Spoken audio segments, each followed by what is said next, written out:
روز ایک چاند تصدق میں اتارا کرتا ہے۔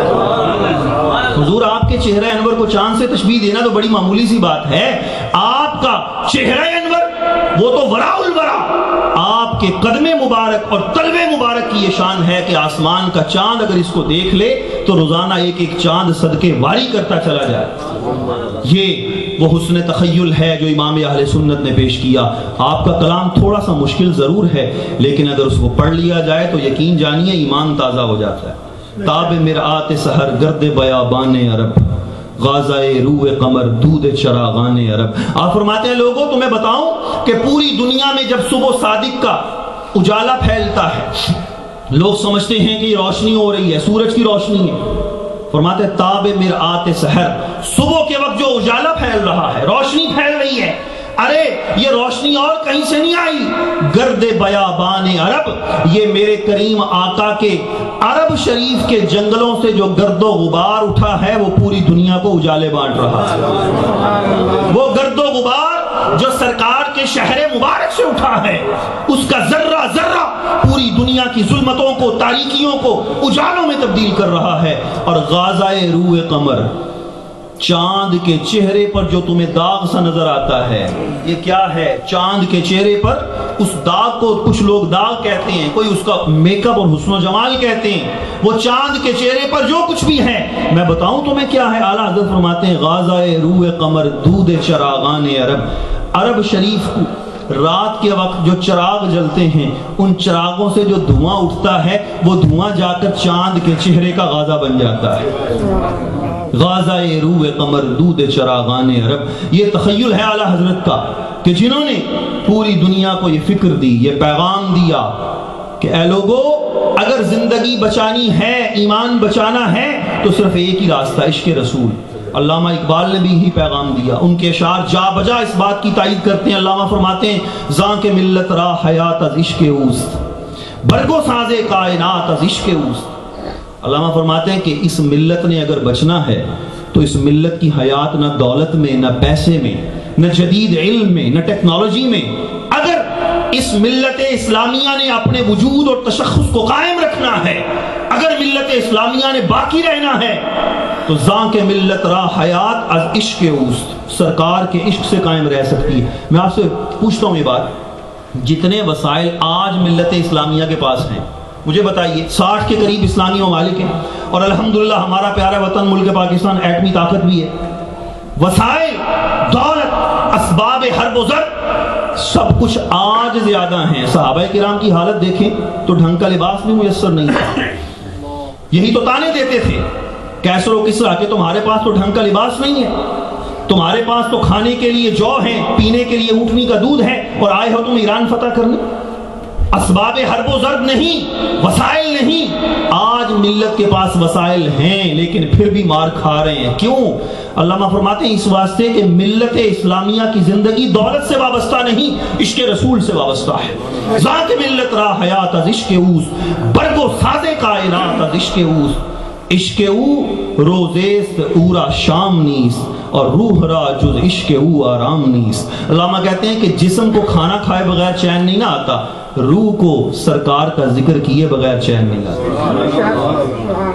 روح را جز عشق او آرام نیست، جسم آرام مانگتا ہے، تھک گیا ہے، تھکاوٹ ہو گئی ہے، لیکن سرکار کی نعت ایک ایسا تریاق ہے جو انسان کی روح کو تر و تازہ کر دیتا ہے۔ اور عشق او روزیست اورا شام نیز، سرکار کا عشق ایسا دن ہے جو ہمیشہ چڑھتا ہی رہتا ہے، ایسا سورج ہے جو بلند ہوتا ہی رہتا ہے، اس کی کبھی شام آتی ہی نہیں ہے۔ تو گرامی کا سامعین، سرکار دو عالم صلی اللہ علیہ وسلم کے عشق اور محبت میں محفلیں سجانا، آپ کا ذکر پاک کرنا، کیونکہ سرکار نے ہمیشہ، اعلیٰ حضرت فرماتے ہیں کہ جو نہ بھولا ہم غریبوں کو رضا، یاد اس کی اپنی عادت کیجئے۔ حضور ہمیں نہیں بھولے، دنیا میں تشریف لائے تب بھی، عرش اولا پہ تشریف لے گئے تب بھی، اس وقت روضہ اقدس میں جلوہ گر ہیں تب بھی، اور روز محشر آج وہ لوگ کہنے والے جو توحید کا پیغام یوں دیتے ہیں کہ سب کچھ رب سے مانگو، قیامت کے دن وہ بھی رب سے مانگنے کی بجائے رسول اللہ کی بارگاہ میں جائیں گے۔ پتہ ہے آپ کو، صحیح بخاری اور صحیح مسلم کی حدیث سے ثابت ہے. اسی لیے اعلیٰ حضرت فرماتے ہیں کہ اگر ماننا ہے نا تو آج دنیا میں مانو، آج لے ان کی پناہ، آج مدد مانگ ان سے، پھر نہ مانیں گے قیامت میں اگر مان گیا. قیامت میں مانا تو کیا مانا، آج مانو، آج تسلیم کرو کہ رب نے اپنے محبوب کو یہ طاقتیں دی ہیں. وہی رب ہے جس نے تم کو ہمتن کرم بنایا اور ہمیں بھیک مانگنے کو تیرا آستاں دکھایا. رب نے اپنے محبوب کو ہمتن کرم بنایا، جود و سخا کا پیکر بنایا ہے. ایسا پیکر بنایا ہے کہ جو آیا سرکار نے دنیاوی حاجتیں بھی پوری کی، اخروی حاجتیں بھی پوری کی. اور ایسا نہیں کہ بس کر دیں، اب نہیں ہو رہی، مسلسل ہو رہی ہیں، مسلسل ہو رہی ہیں اور قیامت تک ہوتی رہیں گی. شیخ ابو العباس مرسی علیہ الرحمہ جو سلسلہ شاذلیہ کے بہت بڑے بزرگ یہاں فرماتے ہیں کہ اگر میری زندگی میں ایک لمحے کے لیے بھی سرکار کا چہرہ انور میری نگاہوں سے اوجل ہو جائے، میری زندگی کی ڈور کٹ جائے. ایسے بھی لوگ ہیں، سرکار کے ایسے بھی عاشق ہیں جو ہر وقت سرکار کی محفل میں حاضر باش ہوتے ہیں، سرکار کے رخ انور کی زیارت نصیب ہوتی ہے، ادھر سے فیض لیتے ہیں، پھر امت کو بانٹتے رہتے ہیں. آخر میں ایک حدیث پاک ذکر کر کے اپنی گفتگو مکمل کروں گا، اس دعوے کے ساتھ کہ جو ذکر رسول کرتا ہے یہ ذکر رسول اللہ کی خاص توفیق ہے. یہ میرے دعوے کا ایک حصہ. اور دوسری بات یہ کہ یہ توفیق اسے ہی ملتی ہے جس کے لیے رب نے جنت رکھی. ذکر رسول یہ توفیق خدا کے بغیر نہیں ملتا. کوئی بہت بڑا شاعر ہو، بہت بڑا نثر نگار ہو، بڑا فصیح اللسان، بڑا بلیغ اللسان عالم ہو، نہیں، اس سے نہیں ہوتا. نہ فکر کی جولانی، نہ غرض ہنر مندی، توصیف پیمبر ہے توفیق خدا بندی. توفیق خدا بندی شامل حال ہو تو پھر یہ سب کچھ ہوتا ہے. خاتم الحفاظ امام جلال الدین سیوطی علیہ الرحمہ نے تفسیر در منصور میں یہ لکھا ہے. اور علامہ جلال الدین سیوطی علیہ الرحمہ وہ ہستی ہیں 8 سے 600-700 سال پرانے بزرگ کہ جنہوں نے 70 بار کریم آقا صلی اللہ علیہ وسلم کی جاگتی آنکھوں سے زیارت کی ہے، بیداری کے عالم میں زیارت کی ہے. سرکار نے اتنا کرم فرمایا، بڑے عظیم پائے کے محدث گزرے ہیں علامہ جلال الدین سیوطی علیہ الرحمہ. آپ نے یہ حدیث پاک نقل کی ہے کہ اللہ رب العزت فرماتا ہے یا محمد صلی اللہ علیہ وسلم من ذکرنی ولم یذکرک، اے محمد صلی اللہ علیہ وسلم جو میرا ذکر کرے اور تیرا ذکر نہ کرے. میں نے دعویٰ کیا کیا تھا کہ سرکار کا ذکر کرنا یہ اپنے رب تعالیٰ نے جنتیوں کے لیے لکھا ہے. جی اب حدیث پاک سے تائید پیش کر رہا ہوں، دلیل پیش کر رہا ہوں. فرمایا اے محمد صلی اللہ علیہ وسلم من ذکرنی ولم یذکرک، جو میرا ذکر کرے اور تیرا ذکر نہ کرے فلیس لہ فی الجنت نصیب، میں نے جنت میں اس کا کوئی حصہ رکھا ہی نہیں ہے. سرکار کا ذکر پاک کرنا اور سننا کیوں نہ ہو.